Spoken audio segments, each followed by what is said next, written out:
And hello to all the viewers of Pusong Pinoy with Malcolm Conlan. Thank you for always supporting Fourth Impact. And please, you can download our new song, No More. And all digital platforms. Yes. And you can follow us on all our social media accounts. Just type Fourth Impact and everything is verified. So, Thank you. God bless everyone. Keep safe. Send money to the Philippines with Kabayan Remit. First, download the mobile app on the App Store or Google Play. To get started, register and create an account by selecting your country and entering your personal details. Then, click Register. Once registered, log into your account with the details you signed up with. Then, create a new beneficiary. To ensure fast and secure transactions, you need to input their personal details as well as their bank details for credit to account transactions. To send money, choose a beneficiary, then input the amount you wish to send. Select your preferred delivery method or the most convenient way for your beneficiary to receive the money. Select your preferred payment option and pay for the transaction. That's it. Your money is usually delivered to the Philippines within an hour. Send money anytime, anywhere. Kabayan Remit, a service you can count on.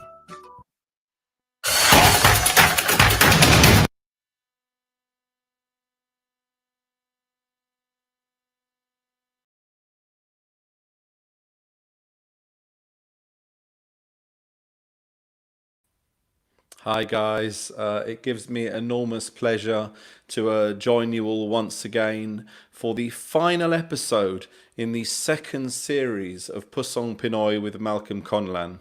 You know, this has been an incredible journey. I've really had so much fun interviewing people from the community and discussing lockdown and the challenges that people have been facing. I started this project because I really did want to show people about the Philippines, showcase the country. And of course, as this show is entitled Pusong Pinoy, Filipino Heart, you know, that's what it's about. It's about the heart of the Filipino. And so on that note, I'd like to introduce you to today's guest.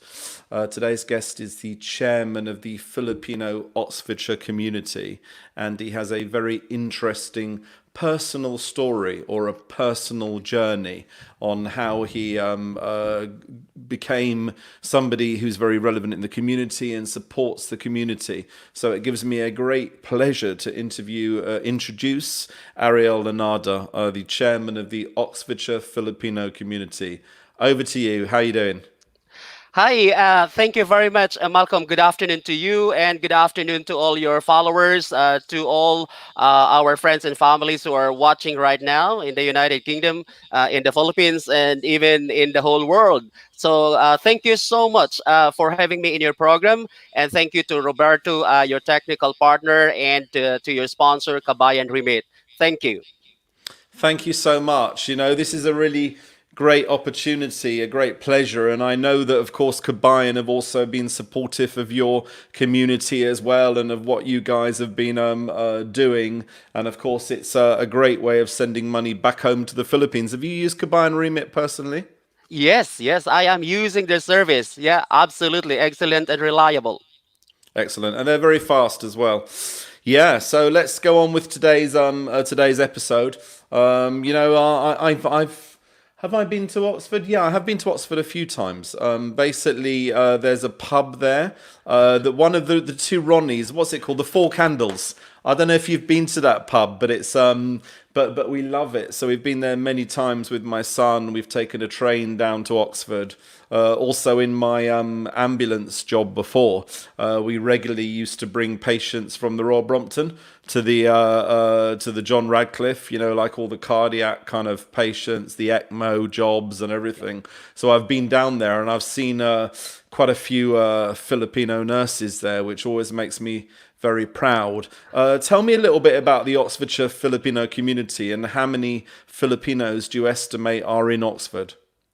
Right. Thank you, Malcolm. I mean, probably if I start from my story, I arrived in Oxford in 2002. It was October. It was dark, cold, and quite depressing, to be honest. So I was with 54 other Filipinos, and the support of Oxford University Hospitals NHS Foundation Trust is phenomenal.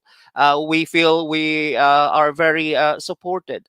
The issue being is outside work when you come home, and at the minute you close the curtain of your very small bedroom and close the door of your accommodation, that is where homesickness kicks in. That is where loneliness starts. So at that time, there was no organized Filipino organization in Oxford. In fact, 2 months after I was employed, I uh, said to my manager that this is not what I am expecting, and this is not working for me, so I wanted to go back to the Philippines. But I'm glad that I did not. What I've done instead is I started telling my feelings, my stories to my friends. And initially, there were five of us coming together, and we shared the same experiences.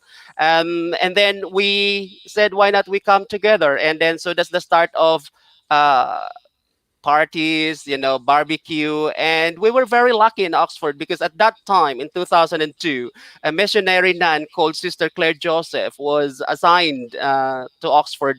And she really helped us bring Filipinos in Oxfordshire together. And that's the birth of the Filipino community of Oxfordshire. So started with a handful of people, then eventually 12, and then now there are more than 3,000 Filipinos living and working in Oxfordshire. And I am very pleased and very proud that I have stayed for 18 years now, a very proud Filipino and British citizen. That's an incredible story. It's really inspiring. And I think you are right. I think one of the issues for Filipinos who come to the UK, for example, new nurses over here, I think it's all about the feeling of homesickness. And I think you've identified a need. There's a group that I'm an administrator of called the Filipino Community UK that I'm sure you've heard of, or Filipino community in the UK. And it just shows that every single day we get messages from Filipinos who are maybe new, and they're asking if anyone is in Birmingham or Salford or whatever it may be, because of course Filipinos want that connection. They want to have people who they can, like, their friends. And I think that's one wonderful thing about OFWs around the world. Although they're thousands of miles from home, thousands of miles away from their real families, they almost kind of have an extended family, which is why I like this whole thing with this ati and kuya. So everyone is your brother and sister, or your father or mother, and in the language of Filipino, which means that you treat everybody as a member of your family. And of course, this is one of the reasons why I believe that Filipinos make such fantastic nurses and such fantastic carers, because everyone becomes an extension of your family. And I'm sure you would agree. Absolutely, absolutely. And how I felt at that time is I was a stranger in paradise. My expectation of the United Kingdom is a perfect world to live. But in fact, when I came here, I struggled with language. I struggled with accent, pronunciation and diction. I struggled with the weather. It's very cold, it's very damp, and sometimes it's depressing.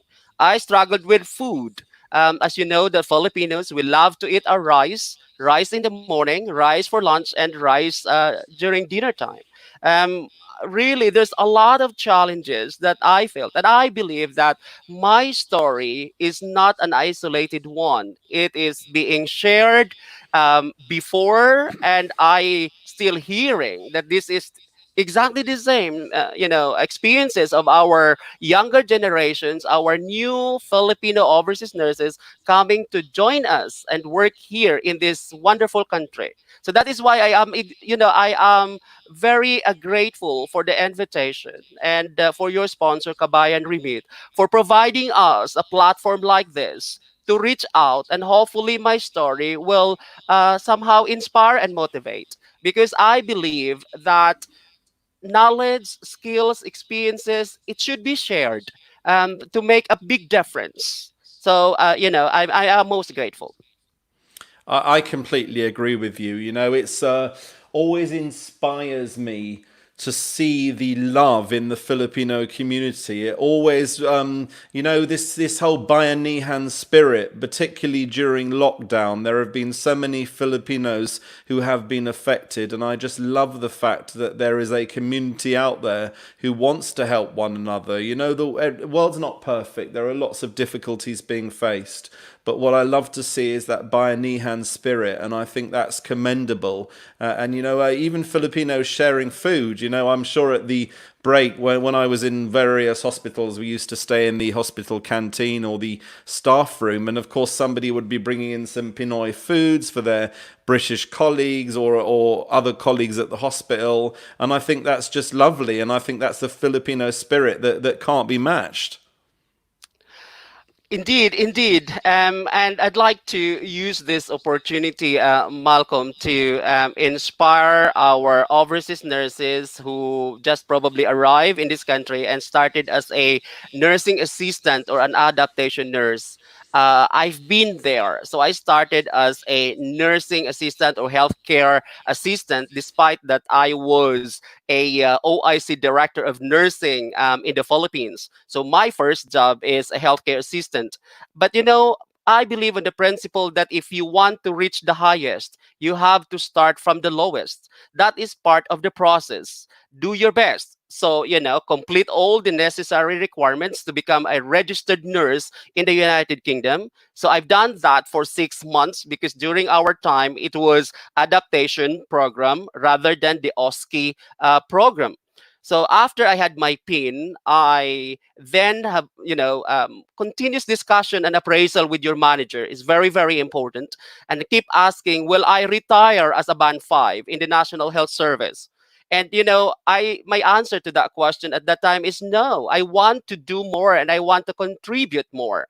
So then I asked my manager, what do I need to do in order to become a band 6 in the National Health Service?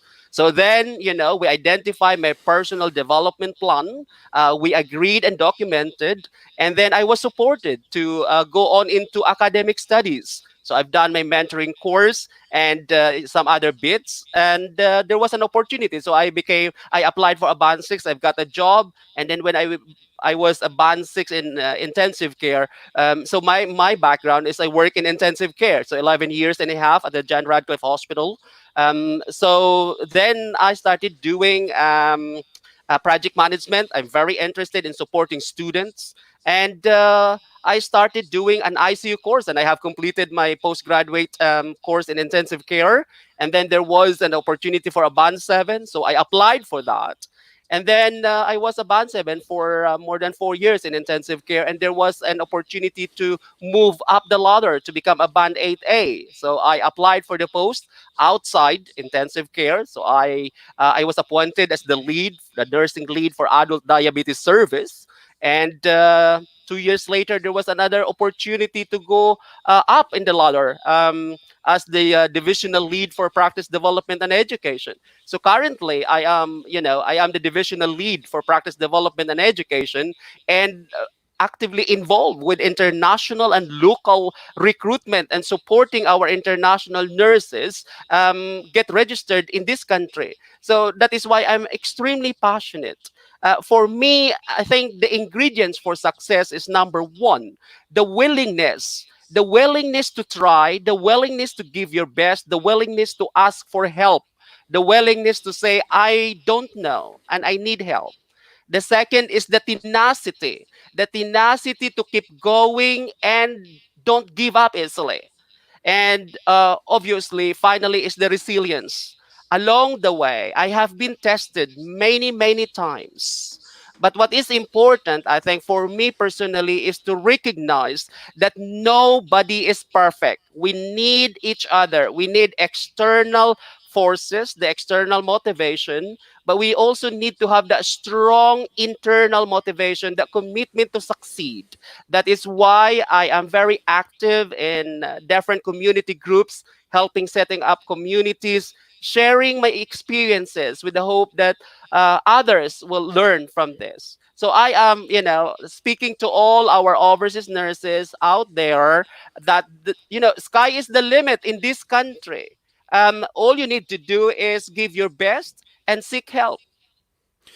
That's really inspiring. Do you think, before I'm going to read some of your amazing messages, we're getting a lot of people messaging us, but before I do that, I just wanted to make one point. Sadly, we've heard that during the COVID-19 pandemic, there are a number of nurses, healthcare assistants, those in the NHS who've lost their lives due to COVID-19. And that's very, very sad. And it seems to be that there are a lot of immigrant nurses, if you like, or the BAM community have suffered more. Do you think perhaps, particularly in the case of Filipinos, is the Filipino people, they just want to do what's expected of them? They'll always say yes. They won't really fight and say, no, actually that's not the case. No, actually, doctor, you're wrong, you shouldn't be giving that medication. And I think because in the Philippines, I think doctors are kind of the be all and end all, or somebody in authority in the hospital. And do you think that is an issue, in that they may be afraid to speak up, and they would just say yes, yes, yes? Not all of them, I don't speak for all of them, but do you think that might be one of the issues? Do you think Filipino nurses in the Philippines, they need to understand when they come here that they can ask questions? They need to understand when they come here that they are in a position within the NHS where they can question, they can put their input. Would you agree? Absolutely, absolutely, and I think there is a need for education for Filipino nurses, not only here in the UK but also back in the Philippines. Now, I think to understand the cultural differences, but also to understand policies, the different policies. So in the Philippines, when you practice nursing, we have the so-called dependent nursing practice and the independent nursing practice. Dependent nursing practice means that you have to depend from doctor's order. It must be prescribed by the doctors. The other is the independent. That means that you can do that without doctor's order. Now, in this country, we are encouraging autonomous practice. I work in intensive care in the Philippines, and I also work in intensive care here in this country.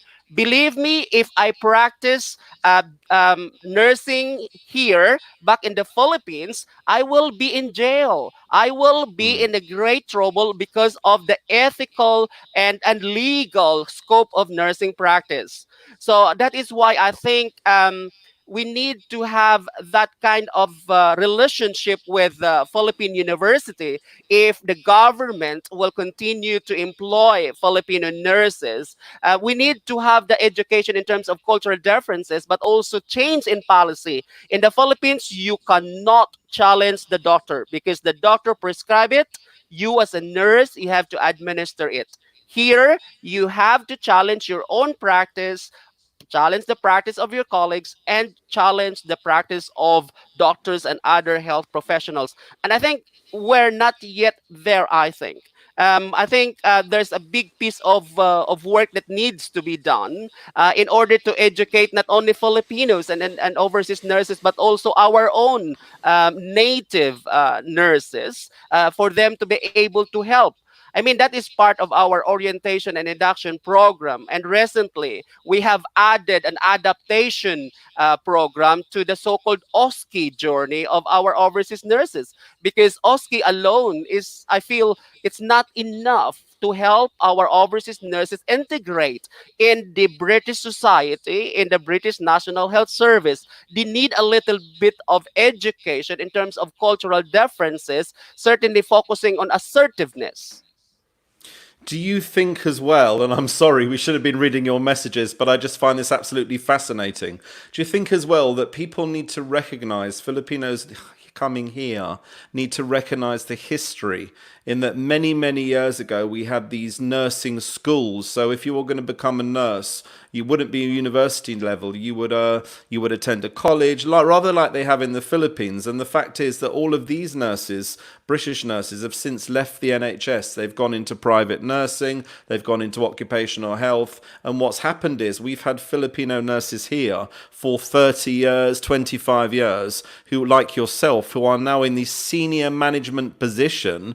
And things have changed, you know. The fact is the Filipino people or Filipino nurses have had a massive influence in the NHS. They're the third biggest, I believe, in terms of recruitment.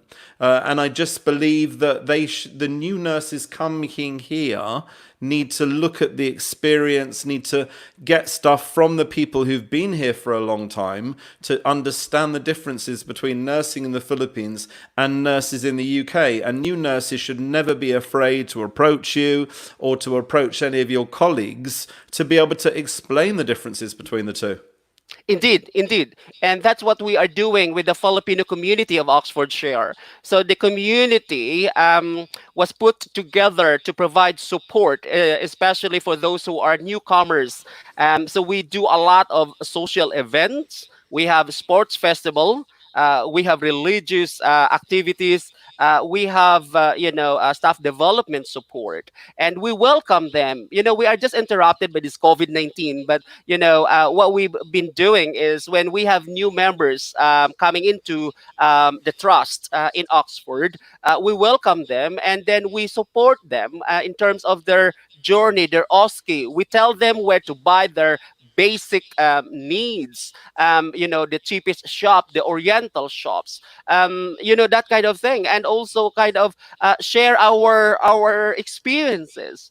And there are a lot of, I believe, more than 250 different Filipino communities in the whole of United Kingdom, and we are one of those communities, and that's what we are doing. But I think there is a need for absolutely for the government as well, I think, and for the National Health Service to recognize that. So learning should be both sides. Learning for the newcomers, new international nurses, but I think also learning from within, from the National Health Service, ensuring that cultural, education, and realizing that the needs of this international nurses.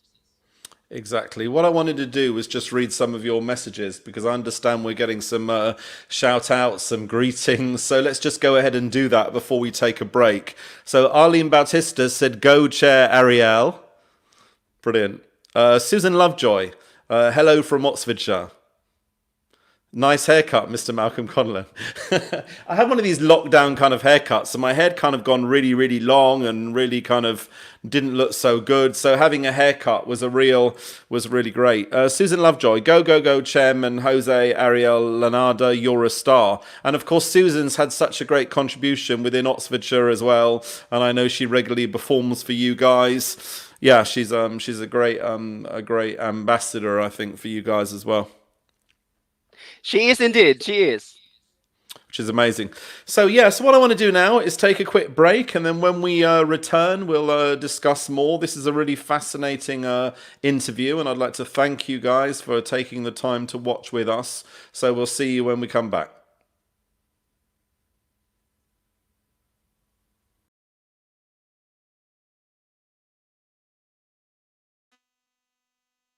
Send money to the Philippines with Kabayan Remit. First, download the mobile app on the App Store or Google Play. To get started, register and create an account by selecting your country and entering your personal details. Then, click Register. Once registered, log into your account with the details you've signed up with. Then, create a new beneficiary. To ensure fast and secure transactions, you need to input their personal details as well as their bank details for credit to account transactions. To send money, choose a beneficiary, then input the amount you wish to send. Select your preferred delivery method or the most convenient way for your beneficiary to receive the money. Select your preferred payment option and pay for the transaction. That's it. Your money is usually delivered to the Philippines within an hour. Send money anytime, anywhere. Kabayan Remit, a service you can count on.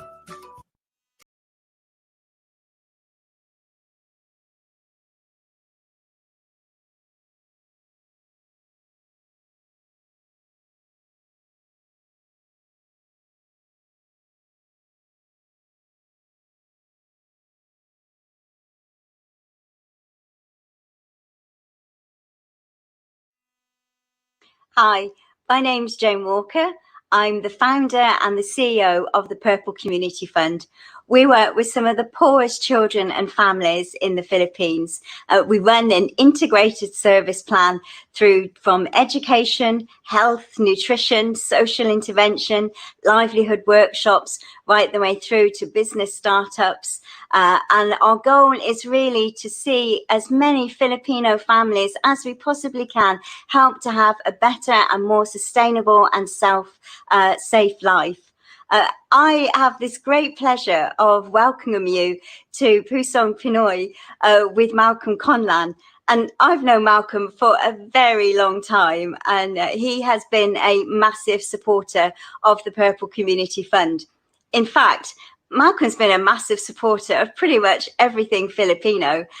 His drive, his passion, and his energy is just absolutely admirable. He is a voice for the Filipino community in Britain. He supports all up and coming bands and charities that are doing work in the Philippines. And I know you are going to really enjoy this show.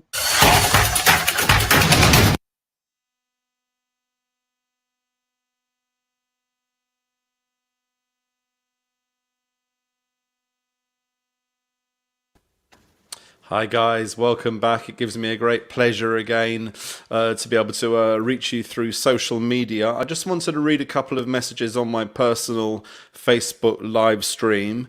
Hi to Ben Wilson, to Pia Dad. Also Ronald Cpat says, bravo Ariel, keep the bond of the Filipino community of Oxfordshire weaved tightly together. Angelo says, wow, very nice. You support us in the Philippines. I love it. Thank you for touching my heart. Wanted to give a shout out to the CFC servants SVFL, to Frank Trotter, to Antonio, to Michelle, to Alberto, and to Maria and everybody else watching. I'd just like to say thank you for your support. Thank you for taking time to join us during lockdown. And I just wanted to ask you, Ariel, what have things been like in lockdown for your community? And have you been able to help people within the community? And what stories have come out of lockdown? Yes, a lot of sad stories, but we also learned a lot um, because of COVID pandemic. I'm sure you know that we lost two members of our community at Oxford, and there were initially more than 40 people who were home quarantining because of COVID-19. They have some symptoms. So as a community, we straight away come together. We set up this COVID WhatsApp group, and we check each other twice a day, in the morning and then in the evening. And we have several prayer meetings using technology. And most of the members and officers come together really and have done extra mile during the pandemic. We bought groceries and deliver these groceries to those people who are on home quarantine. And then, as you can see, I can see some of our photographs on the screen. We also initiated this distribution of free lunches to our NHS colleagues at the Oxford University Hospitals NHS Foundation Trust. As you know, there are four different hospital sites. The John Radcliffe as the main site. We have the Churchill Hospital, the NAFA Orthopedic Center, and the Horton General Hospital.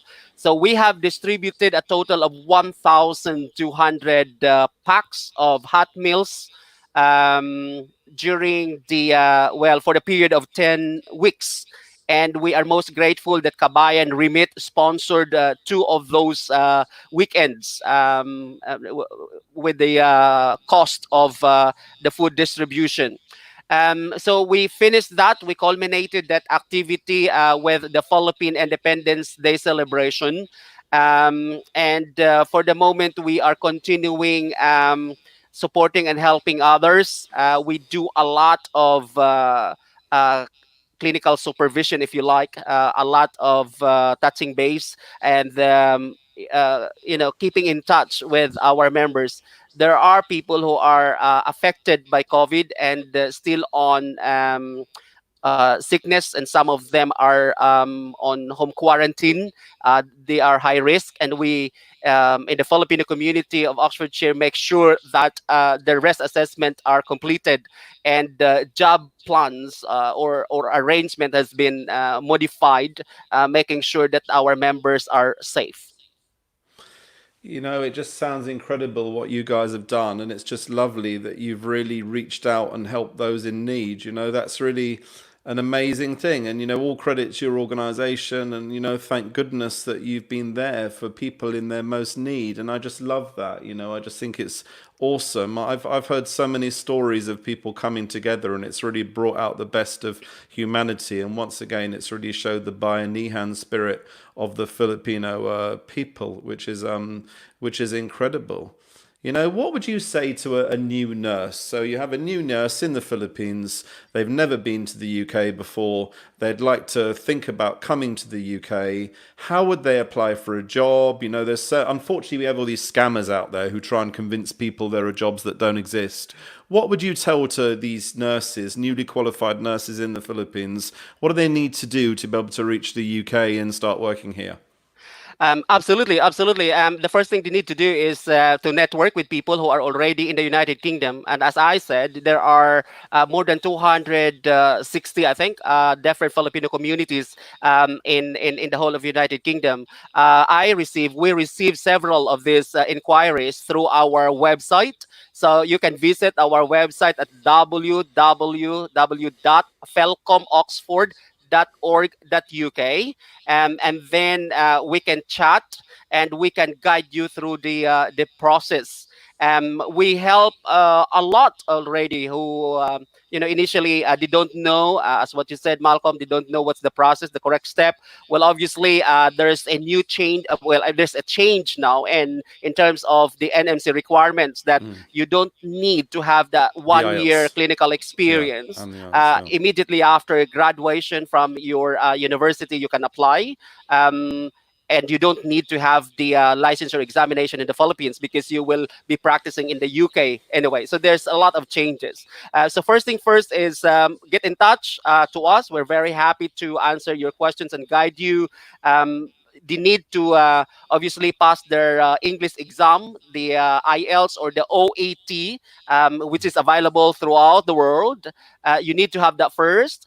And then after that, you need to pass another exam called CBT, the computer-based test, which is online. It's a multiple choice exam based on the nursing process. Then after that, you need to secure an NMC. We call it as a decision letter part 1, inviting you to take your OSCE. You can only take your OSCE exam in the United Kingdom. At that point, we're very happy to interview people through Skype if they can submit their application form or their CV, I mean, supported with the results of their OET or IELTS and their CBT.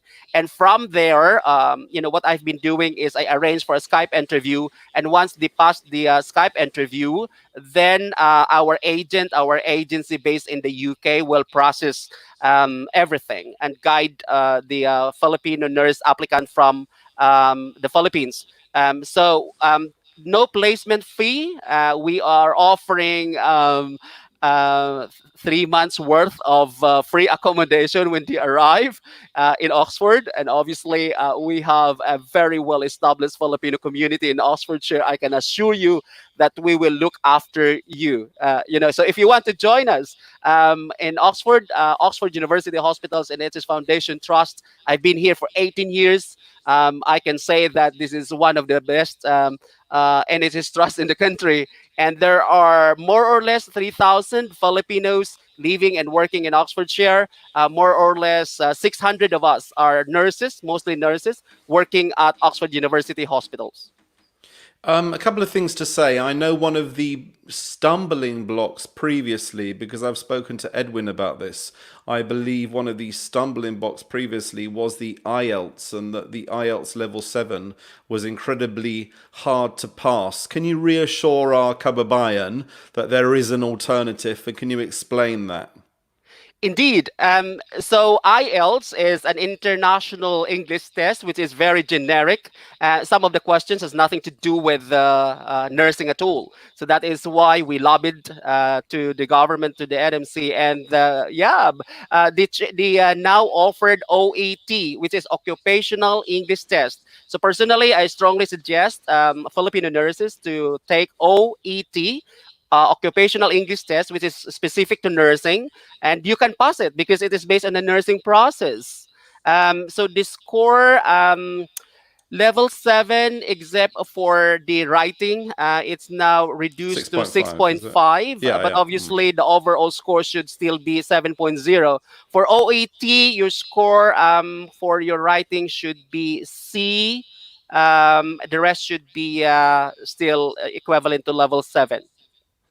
It's good that there's now this opportunity, but also one of the things that really saddened me, and there's so many things to say, but I know we're running out of time, but one of the things that really saddened me was the fact that they wanted experience previously. So as a newly qualified nurse in the Philippines, I remember way back, you almost had to pay the hospital to get the experience, or you were earning like, I don't know, £50 a month or something like that.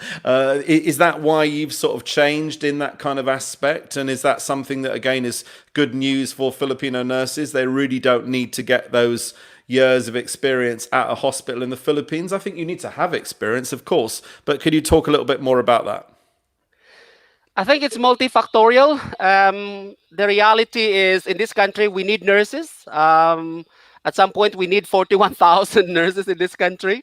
I think as a result of that, sadly, there are people who have to wait for their surgeries and for their operation because of lack of staffing. I mean, I personally, I still probably prefer to work at least for a few months, 6 months, or if you can get 1 year experience in the Philippines to consolidate your learning from university and build up your confidence as a nurse, because you need to behave and to think as a nurse. When you come into this country, as I said, in my personal experience, it's a completely different world. So, it's quite difficult if you don't have that kind of experience as a nurse and then you come here. But again, it's an individual, it depends on how ready the individual is and what the system of support from the employer.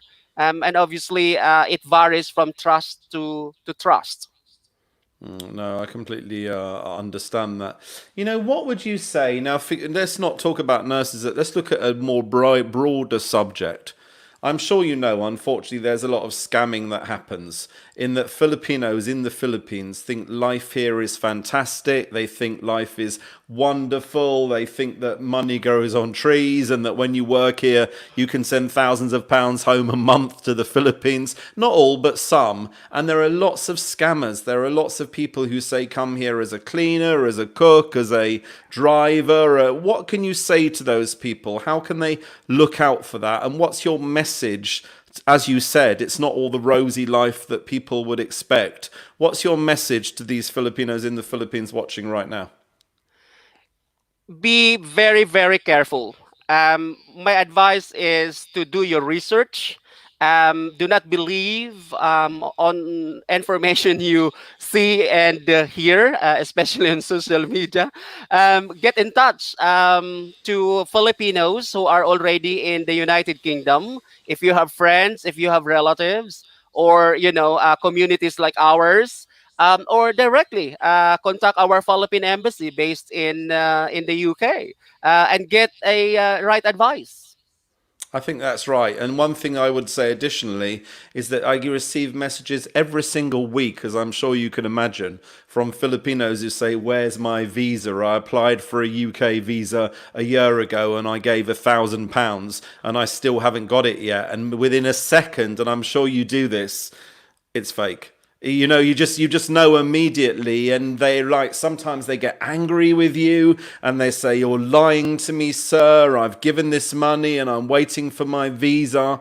So my advice to anybody is to get in touch with yourself, get in touch with anybody based here. But simply, if somebody says they're, I don't know, some white guy who's an engineer and is looking for a nanny for his kids, all they've done is they've got a picture off Facebook, they've stolen that picture, they've got a fake email address, a fake Facebook account, they've stuck it on social media. But my advice is this: copy and paste the advert, copy and paste all the details, stick it on Google search, and you'll see it's a scam.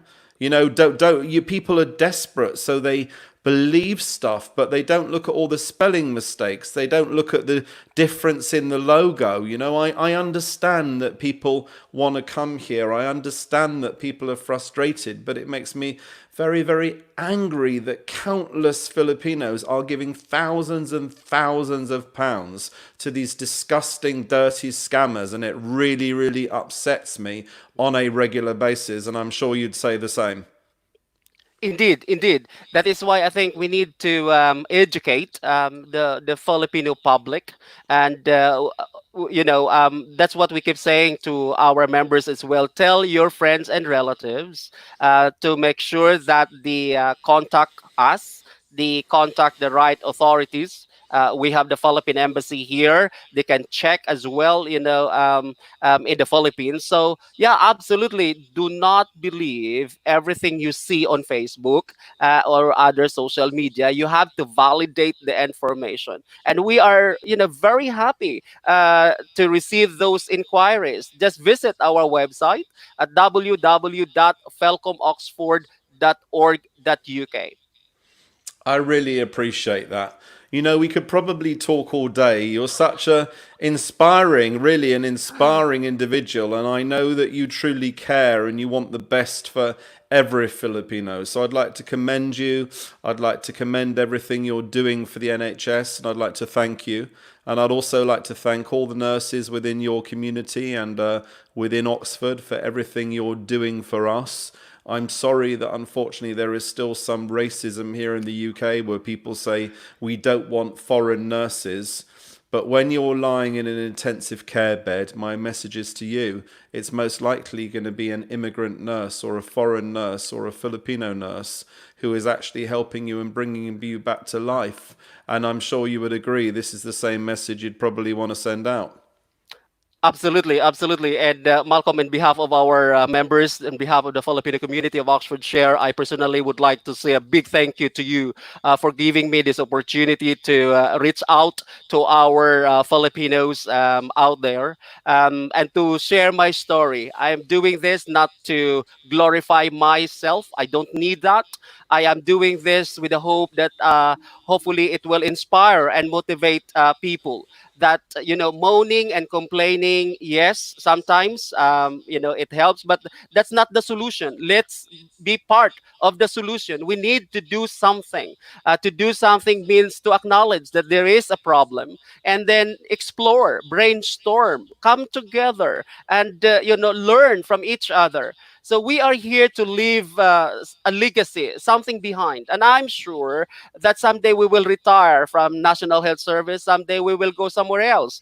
But while we are still here, our commitment is to share our learning and to learn from each other and then work together. We are all contributing citizens of the wider society. We are committed to diversity, inclusion, and we are here to learn and help. So thank you very much for this opportunity, and we are looking forward to see you in Oxford in one of our big events after this lockdown.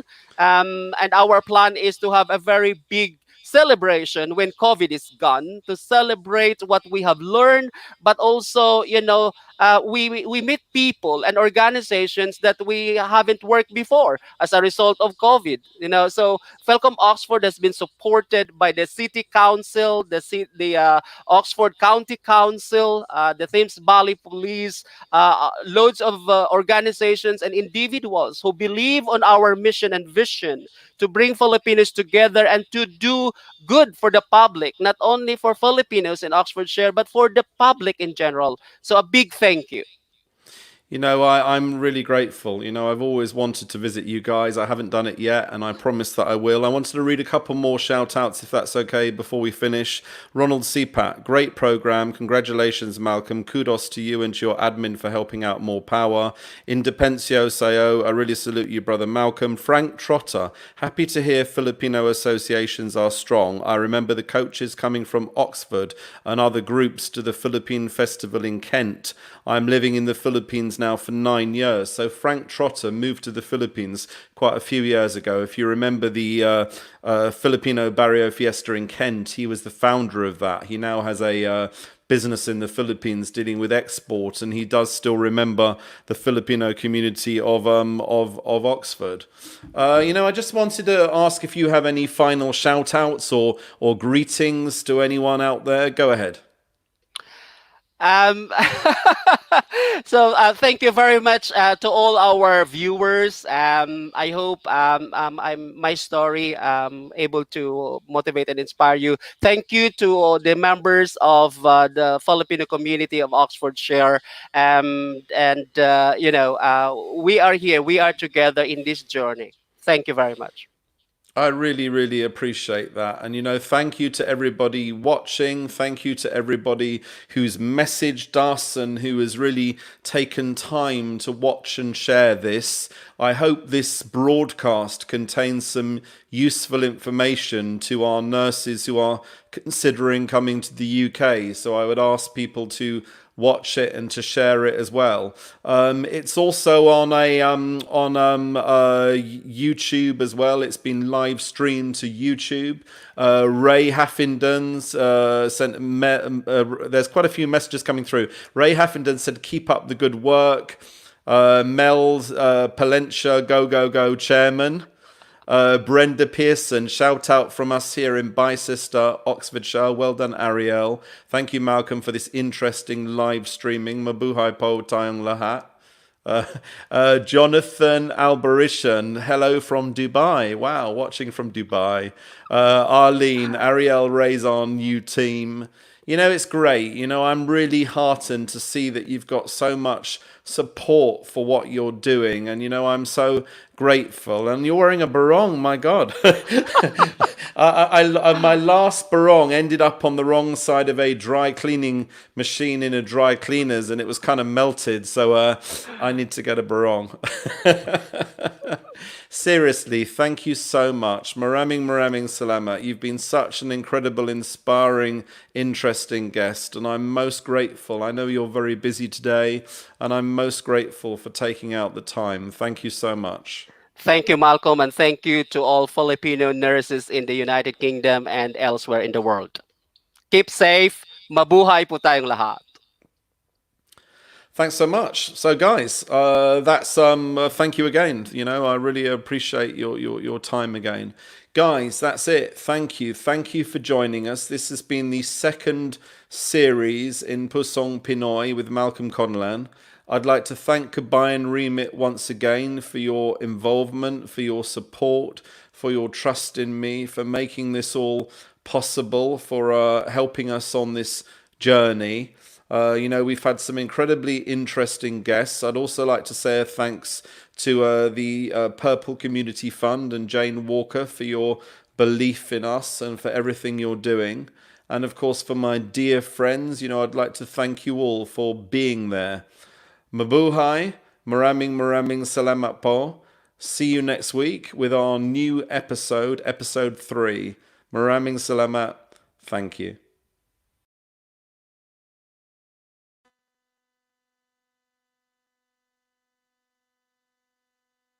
Send money to the Philippines with Kabayan Remit.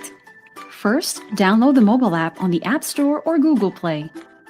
To get started, Register and create an account by selecting your country and entering your personal details. Then, click Register. Once registered, log into your account with the details you signed up with. Then, create a new beneficiary. To ensure fast and secure transactions, you need to input their personal details as well as their bank details for credit to account transactions. To send money, choose a beneficiary, then input the amount you wish to send. Select your preferred delivery method or the most convenient way for your beneficiary to receive the money. Select your preferred payment option and pay for the transaction. That's it. Your money is usually delivered to the Philippines within an hour. Send money anytime, anywhere. Kabayan Remit, a service you can count on.